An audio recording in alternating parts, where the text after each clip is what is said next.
क्या है। और जो चीज़ें हम ज़्यादा यूज करते हैं वो सामने होती है। जैसे कोई रसोई में हम रोज़ की रोज़ चाय पत्ती शक्कर ये यूज़ करते हैं, तो किचन में जाते ही हम बिना देखे भी हमारी हाथ चली जाएगी और वो चीज़ें निकाल लेंगे। और गुड़ कभी कभी यूज़ करते हैं, घर में पड़ी है पर वो डिब्बा अंदर अंदर अंदर चला जाता है, तो कई बार तो ढूंढने पर भी नहीं मिलता, घर में होते हुए भी फिर बाज़ार से दोबारा लेना पड़ता है। उसी तरह हम अपने जीवन में देखें कि हम ज़्यादा अपने अंदर गुण को यूज़ करते हैं या अवगुण को यूज़ करते हैं। कोई भी छोटी मोटी बात होती है हम तुरंत रिएक्शन करते हैं, रिएक्टेड हो जाते हैं, तुरंत चिड़चिड़ापन में आ जाते हैं। तो ये हमेशा हम यूज़ करते हैं। छोटी छोटी बातों में गुस्सा करना ये हमेशा करते हैं।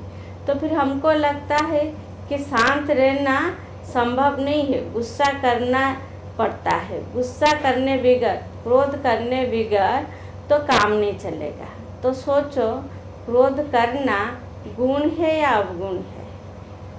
तो कोई गुस्सा करे, क्रोधित हो और तुरंत आके बैठे मेडिटेशन करे, उनके मन में तो तूफान चल रही है, मन अशांत है, तो मेडिटेशन कैसे कर पाएंगे? और हम सभी अनुभवी है, जब हम गुस्सा करते हैं तो मन में थॉट कितना स्पीडी से चलता है, मन में कितनी तूफान आती है। और जब परमात्मा को प्रेयर करते हैं, कोई भी पूजा पाठ करते हैं, तो मन कितना शांत रहता है। तो इसलिए मेडिटेशन करने के लिए हमें दिव्य गुणों की धारणा की बहुत ज़रूरी है। तो दिव्य गुणों की लिस्ट हम सबको मालूम है। दिव्य गुण किससे कहते हैं? शांत रहना, धैर्यता रखना, नम्रता को अपनाना, ये सारी दिव्य गुण है। तो आज हम देखते हैं कि हमारे अंदर जितनी भी दैवी गुण है वो परसेंटेज में बहुत कम है। और अवगुण का लिस्ट देखते हैं तो बहुत लंबी लिस्ट हमारे पास है। परसेंटेज में देखते हैं तो वो ज़्यादातर है। जैसे माँ अपने बच्चे को सुबह सुबह उठाती है, पहली बार तो बड़े प्यार से उठाएंगे, बेटा उठ जा, तो बेटा नहीं उठता है। तो दोबारा जब बुलाएंगी थोड़ी ज़ोर से, तब भी नहीं उठेगा। फिर तीसरी बार क्या करता है? चिल्लाती है। हाँ, तो बच्चे को भी लगता है यही ठीक अलार्म है, उठने का है, तब वो उठ जाता है। तो कहने का मतलब है 2 बार तक हमारी पेशेंस रही, और जब थर्ड टाइम हुआ तो हमारे अंदर वो गुण खत्म हो गए, धैर्यता हम खो देते हैं। फिर क्या करते हैं? तो चिल्लाने लग जाते हैं। तो परमात्मा कहते हैं हमें मेडिटेशन करना है, योगी जीवन जीना है, तो हमको धीरे धीरे अपने अंदर दिव्य गुणों को बढ़ाना है। धीरे धीरे अपने अंदर एक एक डिवाइन वर्चुस को लाना है, तब जा कर के हमारा योग लगेगा। तो जैसे एक एक गुण के ऊपर हम चर्चा करें तो वो 1 घंटा हो जाएगी, पर कुछ ज़रूरी बातें हैं जो आपके आगे हम रखना चाहेंगे कि जो हर रोज़ हमारी डेली लाइफ में होती है। जैसे बचपन से हम प्रेयर करते आए कि सत्य कही को क्या डरी भी, सत्य कही बच्चे मले मरी भी, सच बोलने का।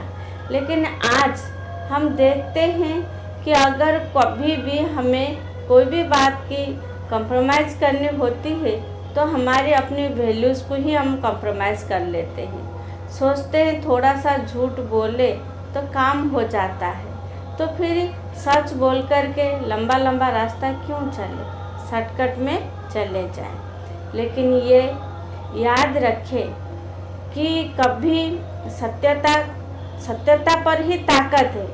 भले आप झूठ बोल कर के, झूठ के सहारे में अपना कार्य कर ले, लेकिन उससे ताकत नहीं बनता है। और कभी झूठ पकड़ा जाए तो फिर सब कुछ खो देंगे। और सत्यता राह पर चले, भले सत्यता के राह पर चलने से थोड़ी कठिनाई आएगी, लेकिन उसमें ताकत है, वो हमारे जीवन को बहुत ऊंचा उठा लेंगे।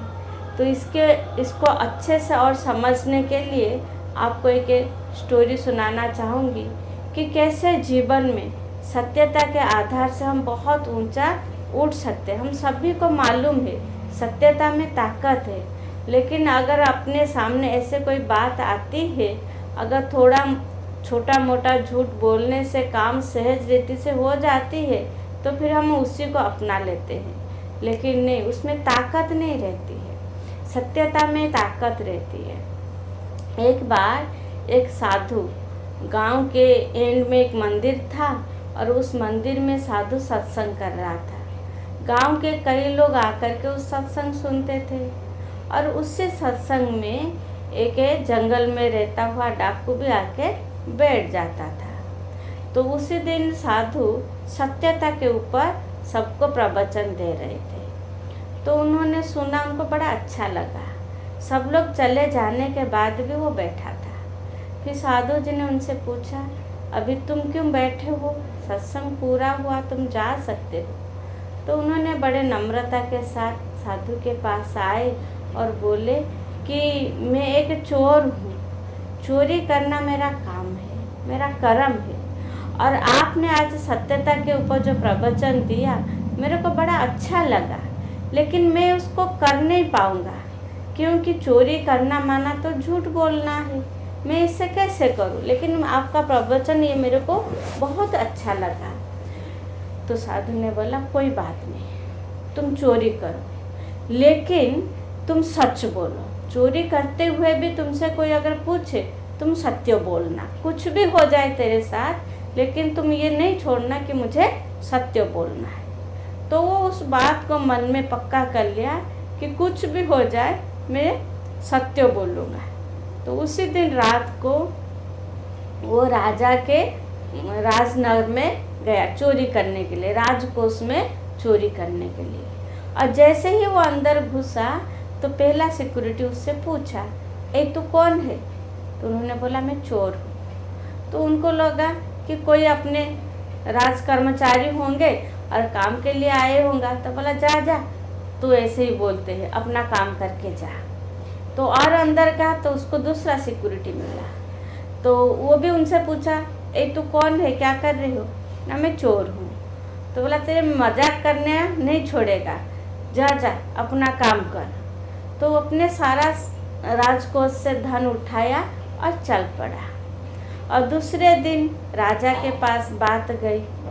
तो जब राजा के पास बात गई और देखा राजकोष से चोरी हुआ है, और फिर इन दोनों ने कहा कि हाँ, हमने उनको देखा और उन्हें पूछा भी सही, लेकिन उन्होंने चोर कहा, पर हमने समझा नहीं, छोड़ दिया। तो राजा को ये बात समझ में आ गया। तो उन्होंने बोला, अगर वो बोला मैं चोर हूँ तो ज़रूर वो सत्य बोलेगा। तो चारों ओर ये ढूंढना पिटवाओ कि जो राजकोष से चोरी किया है तो राजा के पास आए और अपना गलती स्वीकार करे, अपना चोरी स्वीकार करे। जब चारों ओर ये आवाज़ गया तो वो जो चोर था वो राजा के पास आया और कहा कि मैं चोरी किया हूँ। तो राजा ने उनसे पूछा, तुम चोरी क्यों किया है? तो बोला, मैं और कोई काम जानता ही नहीं हूँ, अपने बच्चों को, अपने परिवार को चलाने के लिए मैं चोरी करना सिर्फ जानता हूँ। तो फिर राजा ने पूछा, अगर तुमने चोरी किया फिर मान क्यों लेते हो, सच कैसे बोला? तो बोला, मैंने सत्संग किया और साधु जी ने जो प्रवचन दे रहा था उन्होंने कहा जीवन में कुछ भी हो जाए पर सत्य को नहीं छोड़ना, तो इसीलिए मैंने सच भी बोला। तो राजा ने समझ गया कि ये व्यक्ति कितना सत्यवान है। तो बोला, ठीक है, आज से तेरे परिवार को चलाने के लिए तुझे पैसा मिलेगी और तू राजकोष को संभालने के लिए वहाँ ड्यूटी देना।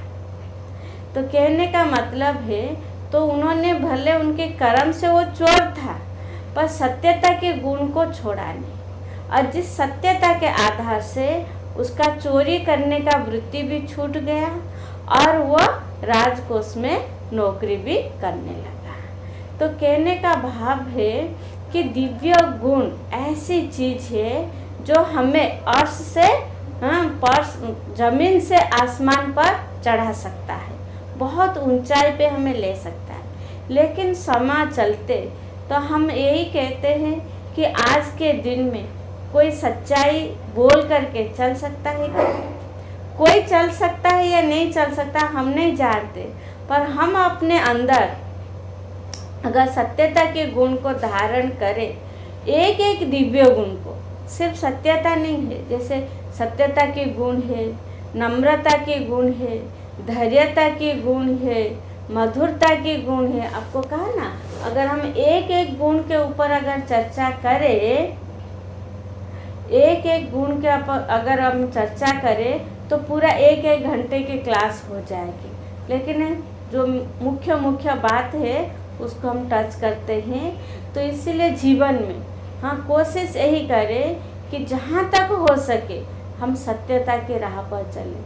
भले थोड़ी बहुत हमारी जीवन में कठिनाई आएगी, लेकिन उस कठिनाई से भी हम पार हो जाएंगे। परमात्मा हमें साथ देंगे, पर झूठ का सहारा नहीं। इसीलिए तो कहते हैं सत्य की नाव हिलेगी जरूर पर डूबेगी नहीं, असत्य की नाव चलेगी तीखा पर जब डूबेगी बिल्कुल सर्वनाश करेगी। तो उसी तरह हम अपने जीवन में इस गुणों को हाँ अपनाएं। और दूसरा है नम्रता। कहते हैं ना, जिस पेड़ में फल आया हुआ हो तो वो झुकता है, जिस पेड़ में फल ना हो तो झुकेगा नहीं। तो हमारे अंदर जब गुण होगा, दिव्यताएं आएंगे, नम्रता के भाव होगा, तो हमेशा हम झुक के चलेंगे। झुकना अर्थात सारी दुनिया को झुकाना है। इसीलिए तो खजूर के पेड़ के लिए जो कहावत है, बड़ा हुआ तो क्या हुआ, पेड़ खजूर है, ना पथिकों को छाए दे सके, फल लगे अति दूर। हाँ, वो ऐसा एक पेड़ है, देखने में तो बहुत बड़ा है, लेकिन वो उसकी छाया में कोई पथिकों को छाया नहीं मिलता है, और फल भी इतना दूर लगता है तो किसी के काम के नहीं आता है। तो आज भले हम पोस्ट पोजीशन में और मान शान में कितनी पद पदवी में कितनी ऊंचाई को पहुंच जाए, लेकिन नम्रता के गुण नहीं है तो हमारे अंदर फिर लोग हमारे नज़दीक आने में डरेंगे। हमसे हमको जो बात वो देना चाहे नहीं दे पाएंगे, हमारे साथ उनका रिलेशन अच्छा नहीं रहेगा, हमारे साथ उतना कोई भाईचारा से नज़र नहीं आएंगे। तो नम्रता के गुण ना होने से बहुत सुंदर जो भी हमारी दुनिया में कहावतें बनी है, जो भी कथा कहानियाँ बनी है, बहुत जिन्होंने भी बनाया बहुत सोच समझ के बनाया। इसीलिए नम्रता के गुण को जीवन में धारण करना है, झुकना है, नम्र होना है। बहुत सुंदर एक कहावत है, हाँ, अकड़ जाना झुक जाना इंसान की पहचान है, अकड़ रहना मुर्दा की पहचान है। कोई भी बात में हम झुके, नम्र रह जाए, नम्रचित बने तो वो इंसानियत है, अकड़ के रहना वो तो मुर्दा की पहचान है।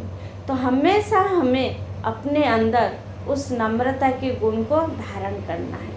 आज देखो रिलेशन में भी जो भी कड़वाहट होती है, परिवार में जो रिलेशन में आपसी प्रेम नहीं होता है, परिवार टूट जाते हैं, तो कहीं ना कहीं कोई ना कोई बात में अकड़ के रहते हैं। हाँ, तो अकड़ के नहीं रहना है, नम्रचित होके रहना है। और जो आत्मा नम्रचित होंगे ना, तो उसकी कोई भी गलती हो, उसको कोई भी बात देना हो, बड़ी सहजता से सरलता से सामने वाले बता सकते हैं। अकड़ने वाले को कोई शिक्षा नहीं देंगे, कोई कुछ नहीं बताएंगे। अकड़ के रहे ना, सब अपने अपने रास्ता किनारा करके चले जाएंगे। उसी तरह अब देखो धैर्यता की गुण, आज किसी में भी धैर्यता की शक्ति नहीं है। आप रास्ते पे चल रही हैं, हर कोई को लगता है कि पहले मैं जाऊं, और फिर पहले ऊपर भी चले जाते। इतनी एक्सीडेंट होने का कारण क्या है? ओवरटेक करना, जल्दीबाजी में रहना, हाँ, हड़बड़ी में रहना। हाँ, बहुत सुंदर कहते हैं, जहाँ हड़बड़ी है वहाँ गड़बड़ी है। जहाँ भी आप हड़बड़ी किया ना तो कुछ ना कुछ गलती कर बैठेंगे। तो इसीलिए धैर्यता की शक्ति। बहुत अच्छा जोक एक है कि एक बच्चा भगवान से प्रेयर कर रहा था, हे ईश्वर मुझे पेशेंस की शक्ति दो, मुझ में धैर्यता की शक्ति दो, पर जल्दी करो ना भगवान, जल्दी करो। मांग रहे हैं पेशेंस की शक्ति और कह रहे हैं थोड़ी जल्दी करो जल्दी करो। तो कहने का भाव ये है कि हर बात में हमें जल्दीबाजी चाहिए। हर बात में, कोई भी बात, अगर आपका ऑफिस 10 बजे पहुंचना है, रास्ते में आधा घंटा लगेगी, तो उसी हिसाब से पहले से ही निकलो ना। 2 मिनट में क्या फ़र्क पड़ता है? नहीं, एकदम एंड मोमेंट में निकलेंगे, हड़बड़ी करेंगे और हर एक के आगे जाने की कोशिश करेंगे, जिस कारण से हम खुद के लिए परेशानियां खड़ी करते हैं, दूसरों के लिए भी परेशानियां खड़ी करते हैं। तो इसीलिए ये जो भी दिव्य गुण है, हम देवता बनने के लिए इस ईश्वरीय विश्वविद्यालय में हम जो पढ़ाई पढ़ रहे हैं, जो राजयोग सीख रहे हैं, तो उससे हमें मनुष्य से देवता बनेंगे। आप किसी देवता को देखा जल्दी जल्दी हड़बड़ी करने का? किसी देवता को देखा गुस्सा करने का? किसी देवता को देखा उग्र रूप धारण करने का? नहीं। हम देवताओं जैसे अपने आप को बनाना है तो दैवी गुण को तो धारण करनी पड़ेगी। जैसा गुण तो ऐसे ही बनेंगे ना। आज संसार में कोई अच्छे इंसान है, परोपकारी है, बड़े दयालु है, कृपालु है, शांत स्वभाव है, तो वो गुजर जाने के बाद सब लोग क्या कहते हैं, फलाने व्यक्ति ना इंसान एक देवता जैसे व्यक्ति था। और कोई दूसरों को बहुत परेशान करता है, हैरान हरकत करते हैं, तो उनके लिए क्या कहते हैं, फलाने व्यक्ति ना उसका नाम मत लो, वो इंसान थोड़ी है, वो तो शैतान है, शैतान है। तो ये देवता और शैतान कोई जात नहीं है, कोई कुल नहीं है, कोई कैटेगरी नहीं है। ये क्या है, अपने गुण से, अपने गुण से कोई देवता बनता है, अपने गुण से कोई शैतान बनता है। तो आप सोचो, हम अगर देवता बनने का लक्ष्य रख रहे हैं, कहते हैं ना जैसा लक्ष्य है वैसा लक्षण होना चाहिए। हम देवता बनने के लिए इस ईश्वरीय विश्वविद्यालय में पढ़ाई पढ़ रहे हैं, इस ईश्वरीय विश्वविद्यालय में राजयोग सीख रहे हैं, हम भगवान के बच्चे, तो फिर हमारे अंदर कौन सी गुण होनी चाहिए? दैवी गुण होनी चाहिए या आसुरी गुण होनी चाहिए? दैवी गुण क्या है वो भी हमें मालूम है, आसुरी गुण क्या है वो भी हमें मालूम है। दोनों चीज़ें हमें मालूम है। कहते हैं ना, इन्फॉर्मेशन रहना कोई बड़ी बात नहीं है, तो लेकिन उस इन्फॉर्मेशन होते हुए हमारी धारणाएं कैसे हैं? हमें मालूम है कि इस रास्ते में चलने से हमें क्या परेशानी आएगी, इस रास्ते में चलने से क्या परेशानी जानते हैं। एक तो है अनजान से गलती करना, दूसरा है जान करके गलती करना, दोनों में अंतर है ना। तो हम सभी को ये मालूम है दिव्य गुण क्या है, और उसको मालूम, उसकी इन्फॉर्मेशन होते हुए भी दिव्य गुण क्या है, उससे क्या फायदा है और उसको हम कैसे धारण करें, ये सब कुछ हमें जानकारी है, हमारे पास इन्फॉर्मेशन है, मालूम है। लेकिन जितना हमें मालूम है उसको जानते हुए हम उतना नहीं करते हैं, कर नहीं पाते हैं। आज हर कोई जानते हैं सत्य बोलना अच्छी बात है, सत्यता में ही ताकत है, लेकिन फिर भी कर नहीं पाते हैं। क्यों?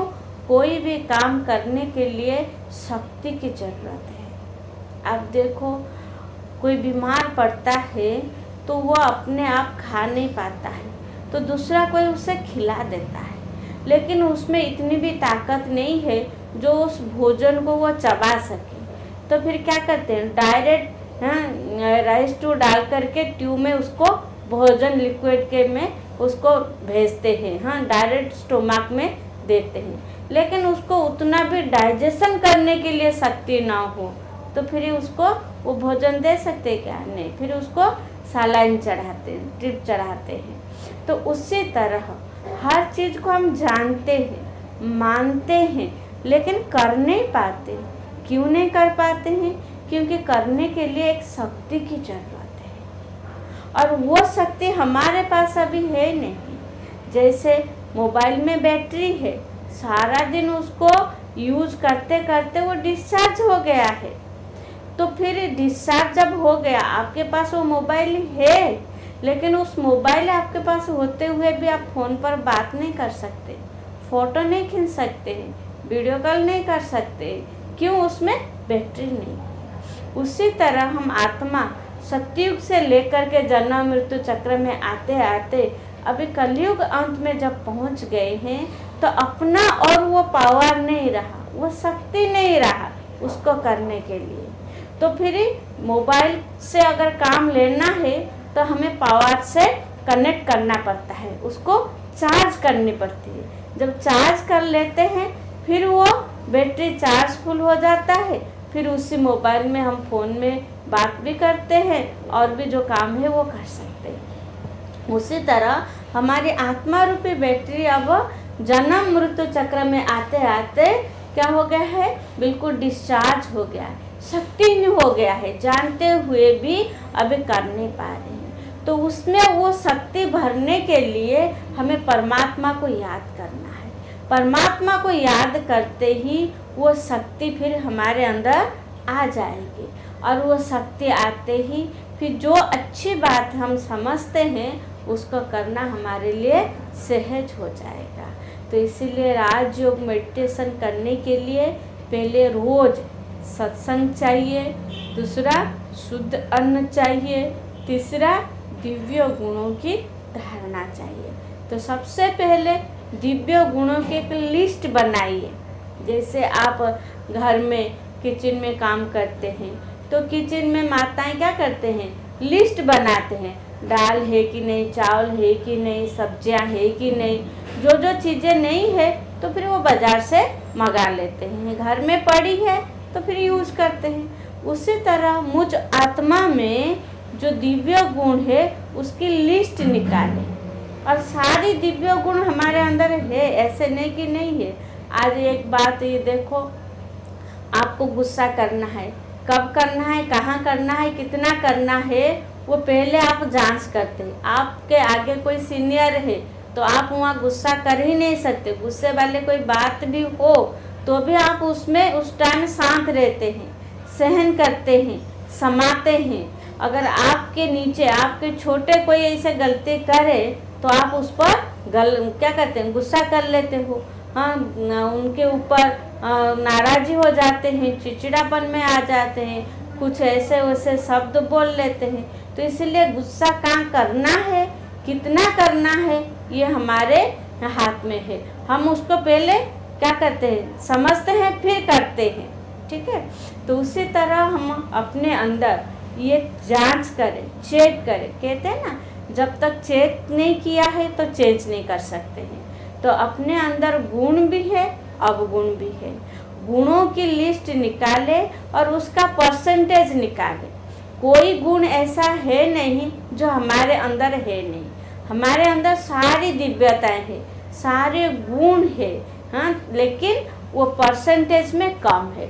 हम सहन करते हैं, कब सहन करते हैं, कब नहीं करते हैं, हाँ। तो उसको, उस परसेंटेज को हमको धीरे धीरे बढ़ाना है और उसको 100% तक लेना है। तो पहले गुणों की लिस्ट निकालनी है, फिर उस गुणों का परसेंटेज निकालनी है, कितना मुझ आत्मा में है।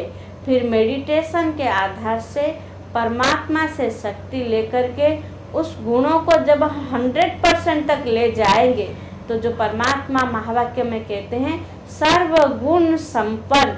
सर्वगुण संपन्न मतलब हर गुण हमारे पास 100% होंगे। सर्वगुण संपन्न, 16 कला संपूर्ण, संपूर्ण निर्विकारी, ये देवी देवताओं की डेजिग्नेशन है। तो ये हमें अपने अंदर धारण करना है, और धारण करने के लिए पहले इससे हमें चेक करना है। फिर रोज एक एक दिव्य गुणों को लो, एक साथ नहीं।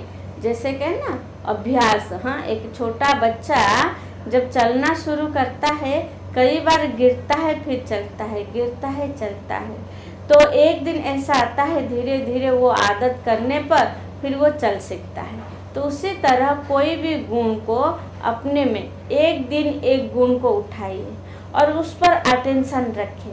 फिर ऐसे करते करते तो एक दिन ऐसा आएगा कि आपके जीवन में गुणों की माला, कहते हैं ना, गुणों की माला पहनना है, तो आपके अंदर सारी गुण आ जाएगी। जब गुण आ जाएगी तो अपने आप अवगुण क्या होगा, क्या होगा, खत्म हो जाएगा ना। जब आप अपनी धैर्यता की शक्ति को बढ़ाएंगे तो हड़बड़ी खत्म हो जाएगी। जब आप अपने अंदर सहनशीलता को बढ़ाएंगे तो क्रोध समाप्त हो जाएगी। जब आप अपने अंदर नम्रता के गुण को धारण करेंगे तो आपके अंदर अहंकार खत्म हो जाएगी। हाँ, कहते हैं ना, हमारा के प्रोजेक्ट लिया था जो सत्कर्मों का, हाँ, सत्कर्मों का प्रोजेक्ट लिया हुआ था। तो सत्कर्मों का प्रोजेक्ट ये है कि आज हर कोई मुख से यही निकालते हैं कि अभी दुनिया तो बहुत गंदी है, दुनिया बहुत बुरी है, दुनिया में हर जगह करप्शन है, भ्रष्टाचार है, दुर्नीति है, हर एक के मुख से यही निकलता है। लेकिन हमारा वो जो प्रोजेक्ट था 700 कोटि का सत्कर्मों का महायोजना, तो अर्थात उन दिनों पूरे विश्व भर 700 कोटि लोग थे। तो उसमें ये प्रोजेक्ट में ये प्लानिंग था कि एक व्यक्ति दिन में एक सत्कर्म करे, एक ही सत्कर्म करे, कोई ज़्यादा नहीं, एक ही सत्कर्म करे तो दिन में कितने सत्कर्म हो जाएगी, 700 कोटि सत्कर्म हो जाएगी। तो 700 कोटि सत्कर्म अगर रोज हो जाए तो फिर कुकर्म क्या होगा, असत्कर्म क्या होगा, धीरे धीरे खत्म हो जाएगी। लेकिन हम वो नहीं करते हैं, हम असत कर्मों के वर्णन ना करते हैं, और जितना जितना हम वर्णन करते जाते हैं तो उतना ही वो सत्कर्मों की जो वाइब्रेशन है वो फैलता जा रहा है। तो इसीलिए, और सत्कर्म क्या है उसमें ये भी समझाया गया था कि जैसे मान लीजिए आपके परिवार में 4 लोग हैं, तो चारों लोगों के लिए खाना बनाना ये आपका कर्म हुआ। लेकिन सत्कर्म क्या है, आपके पड़ोसी में कोई बीमार है, उसको खाना बना के खिलाना आपका जिम्मेवारी नहीं है, लेकिन जबकि वो बीमार है, उससे ज़रूरत है, आप उसके लिए खाना बना के भेजा तो वो आपके लिए सत्कर्म हुआ। भगवान ने हमें आंखें दी है देखने के लिए, देखना कर्म है, लेकिन हम अच्छी चीज़ को देखें वो सत्कर्म है। कल आपको कहा था ना, तो देखने की नजरियाँ कैसे हैं, किसी ने कीचड़ में कमल देखा तो किसी ने चांद में भी दाग देखा। तो इसलिए भगवान ने आंखें दी है देखने के लिए, लेकिन इन आँखों से मैं क्या देख रही हूँ, अच्छा या बुरा देख रही हूँ, क्योंकि हर चीज़ का 2 पहलू होती है। लेकिन हम अच्छा देखें तो हमारे अंदर भी वो अच्छाई आने लगेगी, बुरा देखें तो वो बुराई भी, हमारी जैसी दृष्टि ऐसी सृष्टि ना, तो बुरा देखा तो वो बुराई भी धीरे धीरे अपने अंदर आने लगेगी। तो हम योगी बनने के लिए पहले अपने ऊपर यही अटेंशन रखना है कि मुझ आत्मा से अच्छे कर्म हो, दिव्य गुण को हम धारण करें, और एक रात में हम परिवर्तन हो जाएंगे नहीं, हम अटेंशन रखें। देखो, हमें बैटरी डिस्चार्ज होने में पूरी दिन लगा और चार्ज होने में 1 घंटा लगाते हैं। उसी तरह कई जन्म मृत्यु चक्र में आने के बाद हमारी आत्मा में ये दिव्यताएं धीरे धीरे कम हुई। अभी इस एक जन्म में भी आप देखो, बच्चे कुचे जिंदगी, किसी को कितने साल बाद ज्ञान मिल रही है, किसी को कितने साल के बाद ज्ञान मिल रही है, मतलब पूरी जीवन भी नहीं है, आधा अधूरी बच्ची कुची जीवन है। तो इसी जीवन में हम रोज एक दिव्य गुण को अपनाएं। जैसे कहते हैं ना, अवगुण को आप अपनाएंगे, एक अवगुण के पीछे कई अवगुण आ जाएंगे।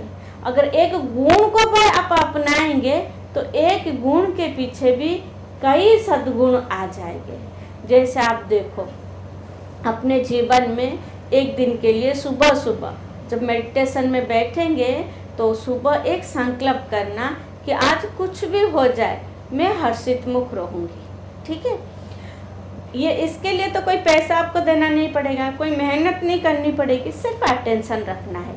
हाँ, मतलब चेहरा खुशी में रहे, हर्षित मुख रहे। हर्षित मुख रहना, आनंदित रहना, ये भी एक गुण है। आज दुनिया में तो लोग दिल खोल करके हंस भी नहीं पा रहे। हंसने के लिए उनको बड़े बड़े सिटी में लाफिंग क्लब में पैसा दे करके मेंबर बनना पड़ता है, और झूठे मूठे भी हु हा हा करके हंसते हैं, बस उसके बाद फिर खत्म। लेकिन नहीं, हम आंतरिक खुशी में रहे। खुश रहना भी एक गुण है। कई लोगों के पास सब कुछ होते हुए भी वो खुशी में नहीं रह पाते हैं, क्योंकि वो दिव्य गुण उनके पास है ही नहीं। कईयों के पास तो कुछ ना होते हुए भी वो मुस्कुराते रहते। मुस्कुराना भी एक दिव्य गुण है। तो आप आज सुबह सुबह ये संकल्प ले कि मेरे सामने कुछ भी बात आए तो मैं मुस्कुराते रहूँ, हाँ, हर्षित मुख रहो। तो आप ये संकल्प बीज बोया ना। संकल्प क्या है? हमारा बीज है, कर्म का बीज है। तो बीज बो लिया, संकल्प कर लिया, तो मतलब पूरे दिन भर हमारा अटेंशन जाएगा। हर कर्म करते हुए हर परिस्थिति में भी हम मुस्कुराएंगे, और हमारा मुस्कुरा हुआ चेहरा कोई दूसरा देखे तो उसको भी क्या होगी। आज तो हर कोई जीवन में दुखी है, हर कोई अपने जीवन में टेंशन में है, परेशानी में है। अगर हम किसी को देख करके छोटा सा स्माइल कर दे तो वह हमें भी देख करके क्या करेगा? क्या करेगा? मुंह फेर के चला जाएगा? मुंह मोड़ लेगा? मुंह लटका देगा? कभी नहीं। हम अगर किसी को देख के स्माइल करते हैं, भले उनके जीवन में कितनी भी तूफान, कितनी भी दुख, कितनी भी परेशानी हो, पर वो एक पल के लिए जरूर हंस लेगा, जरूर स्माइल देगा। तो अर्थात उनके जीवन में एक पल के लिए सुख देने के लिए हम निमित्त बने, तो वो सुख के खाता में हमारा जमा हो जाएगा। आपको और एक एग्जाम्पल दे रही हूँ, आप लोग कई बार सुने भी होंगे। एक गुरुजी थे, उनके पास कई शिष्य थे, पर वो 2 शिष्यों को बुलाया और दोनों को एक एक पट में थोड़ा थोड़ा गुलाब दे करके कहा कि जाओ, इसको पूरे संसार में, दुनिया में बांट के आ जाओ। लेकिन एक कंडीशन है कि जो स्माइल करे उसी को ये गुलाब देना, जो स्माइल ना करे नहीं देना। तो दोनों गए। एक शिष्य ने बहुत कम टाइम में सारा गुलाब दे करके वापस आ गया, और दूसरे शिष्य ने कहा एक भी गुलाब नहीं गया, जितना गुरुजी दिया था वो सारा को लेकर के वापस आ गया। तो शाम को फिर गुरुजी दोनों को बुलाए और पूछा, तुम्हारा गुलाब क्यों इतना जल्दी सब चला गया और तुम्हारा एक भी क्यों नहीं गया? तो फिर उन्होंने कहा, जिनका पूरा गुलाब चला गया था, उन्होंने कहा गुरुजी, मैं किसी को भी देखता था तो अपने और पहले से ही मैं उसको स्माइल देता था, तो मेरा स्माइल देख करके वो भी स्माइल कर लेता था, तो मैं उसको एक गुलाब दे देता था। तो दूसरे ने स्माइल नहीं किया, उसका गुलाब जैसे को ऐसे रहा। बोला पूरे संसार में कोई मेरे को ऐसे एक नहीं मिला जो मुस्कुराता हुआ जो मैं उससे दूँ। तो आप समझ गए होंगे कि इस संसार में हम किसी को कुछ दे या ना दे, पर एक स्माइल तो दे सकते हैं। उसके लिए तो हमें पैसा नहीं पड़ेगी, उसके लिए तो हमें कोई मेहनत करनी नहीं पड़ेगी, लेकिन सिर्फ अटेंशन रखनी पड़ेगी। आंतरिक हम खुश होना चाहिए। अगर हमारे अंदर खुशी होगी तो जाकर के चेहरे में स्माइल आएगी ना। नहीं तो फोटोग्राफर के माफिक जब फोटोग्राफर फोटो खींचता है, कहता है प्लीज स्माइल, तो थोड़ा झूठा मूठा हंस लेते हैं। नहीं, हम अंदरूनी खुश रहे। हम है कौन? परमात्मा के बच्चे। खुशी में रहना एक दिव्य गुण है। कभी किसी देवता को रोते हुए आपने देखा? नहीं। उनके चेहरे में वो रूहानियत, वो खुशी, वो स्माइल झलकता है। देख करके भक्तों के मन खुश हो जाता है। इसीलिए हमें देवी देवता बनना है तो वो एक एक करके दैवी गुण अपने जीवन में लाना है। और उसके लिए बहुत सहज और सरल तरीका है कि आप रोज एक, जैसे आप और काम करते हैं तो उसके लिए आपका अटेंशन रहता है, उसी तरह मन में ये पक्का कर लो कि कल से जब हम अमृत बेला होगा, दिन की शुरुआत करूँगी, तो मैं एक गुण अपने जीवन में एक दिन के लिए चुनूंगा, ज़्यादा नहीं। रोज उसका लिस्ट बना लो। धैर्यता सब मालूम है, हाँ, धैर्यता, नम्रता, सहनशीलता, हर्षित मुखता, धैर्यता, परोपकारिता, ये सब दिव्य गुण है। और उस दिव्य गुणों को रोज सुबह पक्का कर ले कि आज मुझे इस गुण को धारण करना है, कुछ भी हो जाए। फिर रात को सोने से पहले उसको चेक करना कितना % मैं इसमें पास हुआ हूँ। जैसे व्यापारी लोग होते हैं ना, दिन भर अपना बिजनेस करते हैं, जो अच्छे बिजनेसमैन होंगे वो दिन भर अपना बिजनेस करेंगे, फिर रात को हिसाब निकालेंगे। जब तक हिसाब नहीं निकालेंगे तब तक उनको नींद नहीं आएगी। तो रात को पूरा हिसाब किताब करेंगे कि आज मेरा कितना बिजनेस हुआ, उसमें से मेरा बेनिफिट कितना हुआ, सब करेंगे। उसी तरह हम अगर रोज सुबह ये मन में संकल्प ले कि आज मुझे इस गुण पर अटेंशन रखना है, फिर रात को चेक करेंगे कि कितना %, कहाँ में फेल हो गया, कहाँ में जीत पाया। और आप देखेंगे अटेंशन रखे होंगे, अगर कभी ब कभी हार भी हो जाती है तो भी कोई हर्जा नहीं है। एक बार अटेंशन रखेंगे, मान लीजिए आज आपने लिया सहनशीलता के ऊपर, तो कहीं पर सहन नहीं कर पाए, कोई हर्जा नहीं। फिर दूसरी टाइम रखेंगे तो ज़रूर उस पर आपको विजय लाभ मिलेगी, आप उस गुण को अपने में अपना पाएंगे। तो पहले आज ये काम आपको करना है। अगर हम देवता बनना चाहते हैं तो हमें कोई छू मंत्र से देवता नहीं बन जाएंगे। ये एक सत्य जीवन में पक्का कर लीजिए कि संसार में अननेचुरल कुछ भी नहीं होता है। जो संसार का नियम है उसी पर ही चलता है। तो इसीलिए हमें ये लिस्ट निकालनी है और उसको हम अपने अंदर चेक करें कि ये गुण मुझ में कितना है। कोई गुण आप में बहुत होगा, कोई गुण थोड़ा कम होगा, लेकिन आप जब चेक करेंगे तो समझ पाएंगे कि मुझे इसको और बढ़ाना है। तो ऐसे करके पुरुषार्थ मतलब क्या है कि हम अपने पुरुष अर्थात आत्मा उन्नति के लिए, जैसे हमारी हेल्थ के उन्नति के लिए हर प्रकार हम प्रबंध करते हैं कि आज जैसे हम कोरोना से बचे रहने के लिए जो अवेयरनेस हमको मिलता है वो सब पर हम अटेंशन रखते हैं। इसीलिए कहते हैं संगम युग पर हमें पुरुषार्थ करना है। पुरुषार्थ किस बात के लिए कि हम आत्मा है पुरुष, आत्मा के उन्नति के लिए जो कुछ हम करते हैं वो पुरुषार्थ है। और अभी हम एक साधारण इंसान है, जैसे कि कहते हैं आज के इंसान को शरीर में चेहरे से तो देखने में इंसान है पर चरित्र कैसा है, बंदर से भी बदतर है। चरित्र कैसा है, शैतान जैसे है। लेकिन हमें इंसान से शैतान नहीं बनना है, इंसान से देवता बनना है।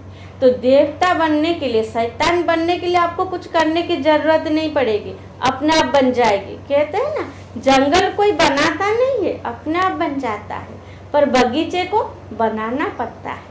तो उसी तरह हमें देवता बनना है तो अपने अंदर दैवी गुण को धारण करना है। और दैवी गुण धारण करना कोई बड़ी बात नहीं है, बड़ा सहज है, बड़ा सरल है।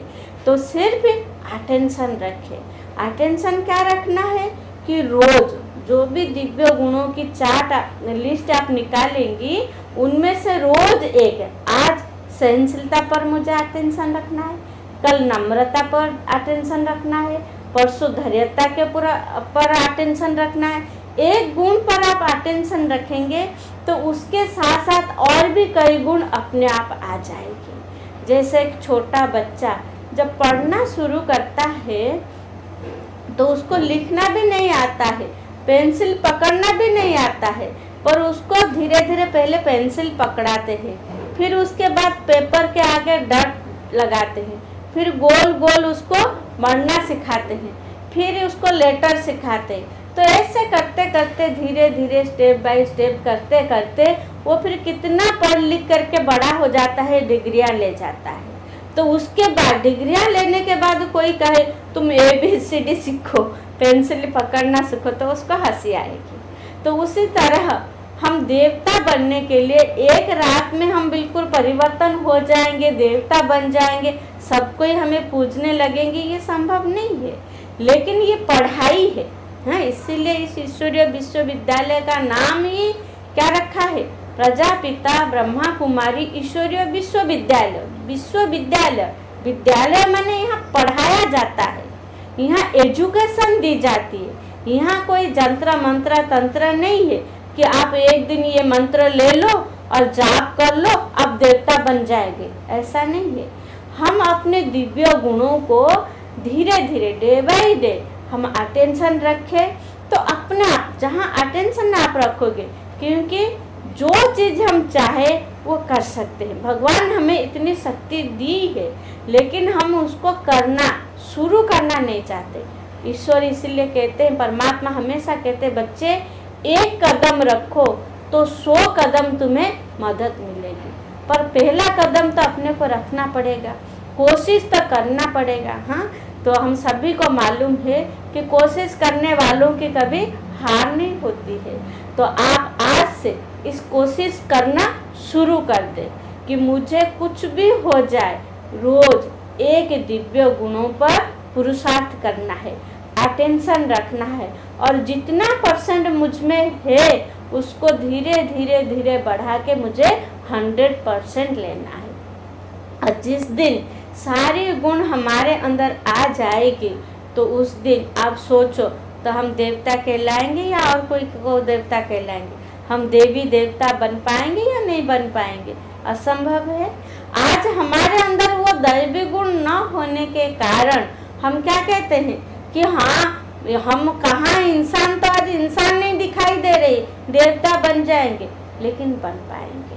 हमारे अंदर वो दैवी गुण होना चाहिए। तो हम सभी इंसान हैं। हाँ, बाद में हमारा धर्म आता है। जैसे जैसे हम बड़े होते हैं, कई धर्मों में बढ़ जाते हैं, कई भाषाओं में बढ़ जाते हैं, कई जात में, कई प्रांत में बढ़ जाते हैं, पर हम सभी इंसान हैं। तो इसके ऊपर बहुत एक अच्छा छोटा सा स्टोरी आपको बताना चाहूँगी, क्योंकि स्टोरी से बात बहुत अच्छे से समझ में आती है। तो एक बार कुछ कबूतर, हाँ, टूटी फूटी मंदिर के ऊपर बैठे थे। तो उस मंदिर की रिपेयरिंग करना था, तो सारे कबूतर को उड़ा दिए। वो कबूतर जा कर के एक मुसलमान मानों का जो होता है क्या, चर्च में, क्रिश्चियन वालों का चर्च में जाके बैठा। तो चर्च में भी उनका कुछ काम था, उन्होंने भी वो कबूतर को उड़ा दिया। तो उन्होंने जा कर के फिर मुसलमान वालों का जो होता है, क्या बोलते हैं उसका, चर्च होता है उनका, जो गुरुद्वार जो भी है, वहाँ जा कर के वो बैठे। तो उनका भी कुछ रंग रुंगन करना था, वहाँ भी उनको उड़ा दिए।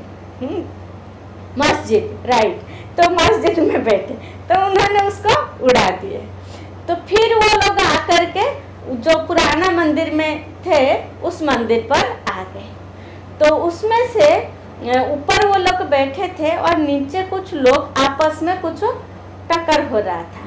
तो उनमें से एक छोटा कबूतर था, वो अपने मामा से पूछा कि मामा मामा ये लोग क्या कर रहे हैं? तो उसकी मामा ने कहा ये लोग इंसान है, ये आपस में लड़ रहे हैं। तो बोले क्यों? ना, ये धर्म को लेकर के आपस में लड़ते हैं, हम हिंदू हैं, हम मुस्लिम हैं, हम क्रिश्चियन हैं, इस बात को लेकर के लड़ रहे हैं। तो छोटा कबूतर है तो अपने मामा से कहता है ऐसा क्यों? हम लोग मंदिर में थे तो भी कबूतर थे, हम लोग यहाँ से मस्जिद में उड़ के बैठे तो वहाँ भी हमें लोग कबूतर कहा, फिर हम जाकर के चर्च के ऊपर बैठे तो भी हमें लोग वहाँ कबूतर कहा। तो ये लोग कहीं भी जाए तो है तो इंसान ना, समझ गए ना? तो हमारा मूल धर्म क्या है? इंसानियत। तो मूल इंसान, हम इंसान है, हमारा धर्म इंसानियत है, तो फिर हमारा गुण कैसा होना चाहिए? किसी को दुख देना, किसी को परेशानी करना, किसी पर ईर्ष्या करना, किसी को नीचे गिराना, ये इंसान का गुण है। एक बार अपने दिल पर हाथ रख कर के अपने आप से पूछ ले कि मैं क्या कर रही हूँ। अगर ये सब चीज़ें मुझ में है तो मैं इंसान अपने आप को कहलाने के लायक हूँ? चाहे बाद में आप किसी धर्म की, किसी जात की, किसी भाषा के, किसी प्रांत की हो, लेकिन पहले तो इंसान हो।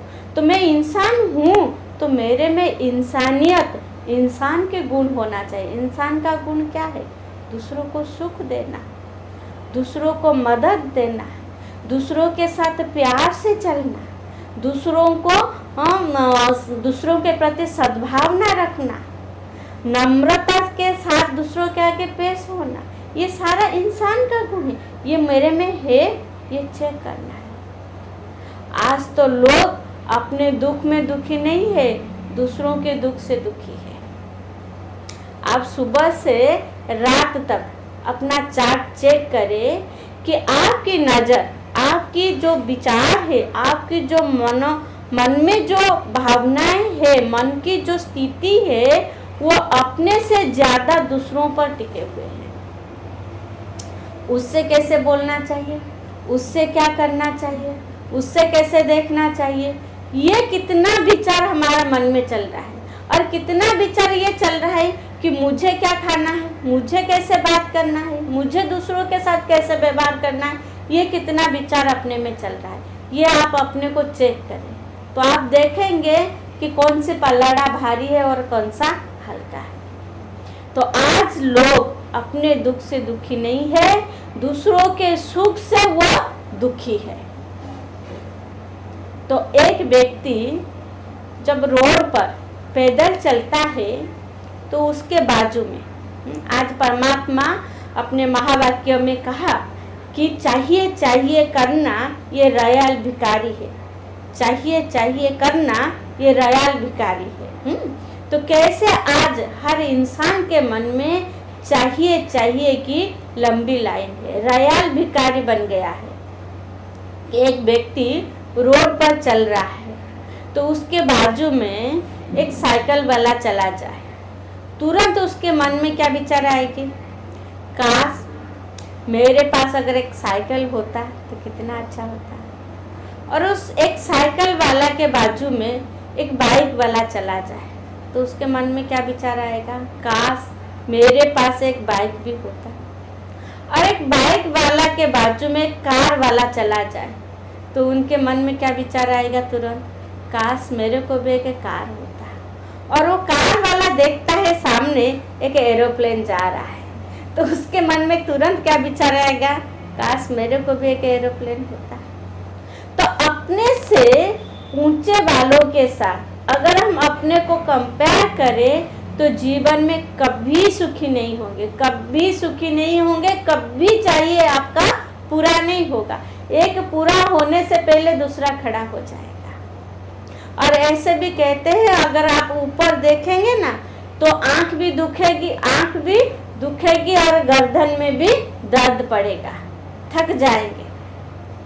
और अपने से नीचे वालों को देखो तो सदैव सुखी रहेंगे, सदैव आपके अंदर संतुष्टता की गुण आएगी। आपके पास जैसा भी परिवार है हमेशा सोचो अच्छा है। आपके पास जितनी भी धन है उसमें भी सोचो बहुत अच्छा है। क्योंकि आप देखो, आप अगर जो बड़े मकान में रहते हैं तो आप सोचो कि झुपड़ी वाले जो है उससे तो मैं अच्छी हूँ। अगर आप झुपड़ी में रह रहे हैं तो आप देखो जो फुटपाथ में रह रहे हैं उससे तो मैं अच्छी हूँ। अगर आप फुटपाथ में रह रहे हैं तो आप देखो जो विकलांग है उनसे तो मैं अच्छी हूँ। तो अगर आप नीचे वालों से अपने को देखेंगे, ऐसे तो किसी के साथ कंपेयर नहीं करना चाहिए क्योंकि इस संसार में हम यूनिक है, अद्वितीय है, अभिन्न है। हमारे जैसे दूसरा कोई है ही नहीं इस संसार में। आप देखो, आपका सिर का बाल भी पूरे संसार में किसी से नहीं मिलेगा। भगवान ने हमें इतना यूनिक करके बनाया, इतना विशेष बनाया, इतना महान, इतना श्रेष्ठ बनाया है। तो इसीलिए हमेशा अपने आप को देखें, मैं जो हूँ, जैसा हूँ, बहुत अच्छे हूँ। मेरा शरीर कितना अच्छा है, मेरी बुद्धि कितनी अच्छी है, मेरे को काम करने के लिए भगवान कितना अच्छा शक्ति दिया है, मेरे में कितने अच्छे गुण है। अपने गुण को देखे। लेकिन दुख के साथ कहना पड़ता है आज हर कोई इंसान उल्टी साइकिल चढ़ रहे, उल्टी साइकिल चढ़ रहे। मंदिर में जाएंगे, भगवान से कहेंगे हे प्रभु आप अच्छे हैं, हम बुरे हैं, आप पवित्र है, हम कामी है, आप गुणवान है, हम निर्गुण हार है। तो ये क्या है? और सोचते हैं इसमें महानता है। नहीं, आप अपने आप को जो कहेंगे ऊपर से भगवान तथास्तु कहेंगे। आप हमेशा सोचो मैं बहुत अच्छी हूँ, ऊपर से परमात्मा क्या ब्लेसिंग देंगे? तथास्तु। आप सोचो मैं बहुत ही श्रेष्ठ हूँ, बहुत सुखी हूँ, ऊपर से भगवान क्या कहेंगे? तथास्तु। अगर आप संकल्प करो मैं बहुत दुखी हूँ, तो दुनिया की सारी दुख आपके पास आ जाएंगे। सोचो मैं बीमार हूँ, तो सारी बीमारी आपको लग जाएगी। तो परमात्मा कहते हैं जैसा सोचोगे ऐसा बन जाओगे। सोच को बदलो, और कुछ बदलने की जरूरत ही नहीं है, अपने विचारों को बदलना है। तो अपने विचारों में हमेशा अच्छा लाना है। और हमारा लक्ष्य क्या है? कहना जैसा लक्ष्य ऐसा लक्षण आएगा। हमारा लक्ष्य क्या है? हम देवता बनेंगे, देने वाले, दिव्य गुण वाले, हम ऐसा इंसान बनेंगे। आपको पहला दिन दिखा ना, लक्ष्मी नारायण। हमारा लक्ष्य नर ऐसी करनी करे जो श्री नारायण बन जाए, नारी ऐसी करनी करे जो श्री लक्ष्मी बन जाए। तो हमारी करनी जैसी करनी वैसी भरनी, जैसी आप करोगे ऐसा ही पाओगे। कहते हैं जो बोएंगे वही काटेंगे। कोई गेहूं बो करके अनाज थोड़ी काटा है, नहीं ना। तो उसी तरह अगर हमारी कर्म अच्छा हो, हमारे अंदर दिव्य गुण हो, तो फिर हम देवता थे, देवता बनेंगे। उसी के लिए हमें ये मेडिटेशन करना है, राजयोग करना है। और राजयोग करने के लिए हमें जरूर अपने अंदर इन दिव्य गुणों को धारण करनी है। तो चलिए इन दिव्य गुणों के बारे में जो सुना, जो समझा, अभी उसी को ही शांत चित्त होकर के अपने अंदर उसको चेक करें, चेंज करें और रोज ये नियम बना ले। अपने जीवन में ये नियम बना ले, अपने लिए ये होमवर्क तैयार कर ले कि मुझे रोज एक गुण पर अटेंशन रखना है। भले उसमें कभी आप फेल भी हो जाए, कभी पास हो जाए, कभी उस गुण में आप थोड़ा हार खा ले, कोई हर्जा नहीं, पर आप अटेंशन रखेंगे तो आज नहीं तो कल जरूर वो आपके अंदर आ जाएगी। लास्ट का ये एग्जाम्पल है, एक बर्तन में, एक घड़ा में गंदा पानी है, ठीक है, और उस पानी को निकाल करके, हाँ, उस पानी को ना निकाल करके उसमें साफ पानी भरना है। तो आपको क्या करना पड़ेगा? उस गड्ढे में, समझ में आए ना, इस गड्ढे में गंदगी पानी भरी हुई है, उस पानी को बिगर निकाले उसमें साफ पानी भरना है। तो आपको क्या करना पड़ेगा? क्या करना पड़ेगा? अच्छा पानी भरना पड़ेगा। कैसे अच्छा पानी भरेंगे? तो उसको क्या करेंगे? नले के पास रख देंगे और टैप खोलने का, और उसमें अच्छा पानी गिरते गिरते, जब अच्छा पानी गिरेगा तो बुरा निकलेगा, अच्छा गिरेगा फिर बुरा निकलेगा। तो थोड़ा टाइम भले लगेगा, पर एक टाइम ऐसा आएगा जबकि उस घड़े से सारी गंदा पानी निकल जाएगा और अच्छे पानी से वो घड़ा भर जाएगा। उसी तरह हमारी ये बुद्धि रूपी घड़ा है। तो इसको तो कोई स्थूल चीज नहीं है हम निकाल के बाहर फेंक दे और अच्छा डाल दे, नहीं। अवगुण हमारे अंदर भी है, गुण भी हमारे अंदर है, पर उस अवगुण को न देखते हुए, उसके बारे न सोचते हुए, उसको निकालने की कोशिश न करते हुए हमें क्या करना है? अच्छा गुण अपने अंदर धारण करते जाए। जैसे कहा ना, सत्कर्म करे तो असत कर्म अपने आप खत्म हो जाएगी। स्विच की लाइट की स्विच ऑन करे तो अंधकार अपने आप भाग जाता है। अंधकार को भगाने की जरूरत नहीं है, तो गुस्सा छोड़ने की जरूरत नहीं है। सहनशीलता को धारण कर ले तो गुस्सा अपने आप छूट जाएगी। जिद संस्कार छोड़ने की जरूरत नहीं है। नम्रता के गुण को धारण कर ले तो जिद संस्कार अपने आप छूट जाएगी। नफरत को छोड़ने की जरूरत नहीं है, प्यार को अपना ले तो नफरत अपने आप छूट जाएगी। लेकिन हम उल्टा साइकिल चढ़ रहे हैं, हम छोड़ने की कोशिश कर रहे हैं, जितना हम छोड़ना चाहते हैं उतना पकड़ते हैं। एक छोटे बच्चे को कहो उस कमरे में तुम मत जाना, तो उसका मन क्या होगा, क्या होगा, उसी कमरे में लगे रहेगा, कैसे भी करके वहां जाने की कोशिश करेगी। तो इंसान का मन भी छोटे बच्चे की तरह, उसको बोलो तुम गुस्सा छोड़ो और ही गुस्सा करता रहेगा। तो उल्टा तरीका अपना रहे हैं। तो राजयोग क्या है, हमको उल्टा तरीका सिखाते हैं। गुस्सा छोड़ना है तो हमें सहनशीलता गुण को धारण कर ले, तो गुस्सा अपने आप छूट जाएगा। जिद छोड़ना है तो हमें प्यार, नफरत छोड़ना है, प्यार करना सीख जाए। जिद छोड़ना है तो नम्रता के गुण को धारण कर ले, तो अपने आप वो अवगुण छूट जाएगा और हम दिव्य गुण संपन्न बन जाएंगे। तो हम भगवान के बच्चे हैं, हम देव स्वरूप आत्माएं हैं, देवी स्वरूप आत्माएं हैं। हमारे पूर्वज देवी देवता थे, हम उनके ही कुल के हैं और फिर उनकी ही कुल के बनेंगे। ठीक है, चलिए अभी जो कुछ सुना अभी थोड़े टाइम में उसका फिर हम रिकल करेंगे, उसको शांत चित्त होकर के अपने अंदर सारे गुण को देखेंगे। ठीक है, चलिए, ओम शांति।